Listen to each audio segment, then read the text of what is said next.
আজকে সবাই আমরা এখানে রয়েছি। আমাদের মাননীয় জেলা শাসক, আমাদের মাননীয় পুলিশের সুপারিনটেন্ডেন্ট, জেলা পরিষদ সভাধিপতি, কর্মাধ্যক্ষরা সবাই রয়েছেন এখানে। নদিয়া ডিস্ট্রিক্ট স্পোর্টস অ্যাসোসিয়েশনের সকল কর্মধ্যক্ষ। আজকে খুবই আনন্দের দিন। আজকে কৃষ্ণনগর স্টেডিয়ামে আমরা একটা জিমনেজিয়াম ওপেন করেছি। জিমনেজিয়ামের জন্য এমপি ল্যাড আমাদের অর্থনগর থেকে 33 লক্ষ মতো টাকা, আর বাকি টাকা জেলা পরিষদ চতুর্থ finance commission, fourth state finance commission থেকে দেওয়া হয়েছে 15 লাখ মতো। এই state of the art gymnasium আমরা খুলেছি এবং এটা সবার কৃষ্ণনগরবাসীর জন্য আগামী দিনে আমি মনে হয় এটা তার সুস্থতা এবং শরীরচর্চার জন্য it will go a long way. তাই আমরা এটাই রিকোয়েস্ট করবো যে এটা ইউজ হোক এবং মেনটেন হোক। আজকে এটা কৃষ্ণনগরবাসীর হাতে আমরা তুলে দিলাম। এটা তো ডিস্ট্রিক্ট স্পোর্টস অ্যাসোসিয়েশন চালাবে এবং আর ভালোভাবে চলবে। এখানে আমাদের একটা এজ লিমিট থাকবে, খুব ছোট বাচ্চাদের এখানে অ্যালাউড হবে না।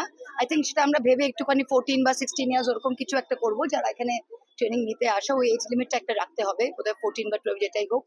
আর মেনটেনেন্সটা ডিস্ট্রিক্ট স্পোর্টস অ্যাসোসিয়েশন করবে। এক্সাক্ট মোরালিটিসটা আমরা জানিয়ে দেবো। আপনি তো দেখলেন 33 লাখস আমার এমপি ল্যাক্স থেকে, আর 15 লাখস এর উপরে তো লেখাই আছে, 48 মতো 50 মতো লাখস খরচ হয়েছে। আর দুটো মিলিয়ে আগামী দিনে এটার মেনটেনেন্সটা ভালোভাবে করতে হবে, সেটাই আমাদের কাছে একটা চ্যালেঞ্জ।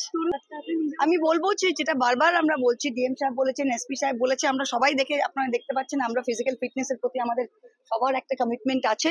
তাই আগামী দিনে আমি এটাই বলবো যে বাঙালিরা বাচ্চাদের খুব পড়াশোনা করায়, খুবই ভালো কথা, কিন্তু তার সাথে সাথে খেলাধুলাটাও যে ইকুয়ালি ইম্পর্টেন্ট, এটা আমি সব প্যারেন্টদের বলবো যে প্লিজ একটা ফিজিক্যাল স্পোর্ট যেন বাচ্চাদের, প্রত্যেকটা বাচ্চাকে, যেরকম গান বা নাচ আপনারা প্রত্যেকটা বাঙালি পরিবারে শেখান, তার সাথে কোনো একটা ফিজিক্যাল স্পোর্ট যদি একটা বাচ্চাকে আপনারা ক্রিকেটে, টেনিসে, ফুটবলে কিছুতে ভর্তি করুন, তাদের এই মেন্টালিটি, একটা কম্পারেটিভ স্পিরিট, একটা স্পোর্টসম্যান স্পিরিট তার মধ্যে আসে।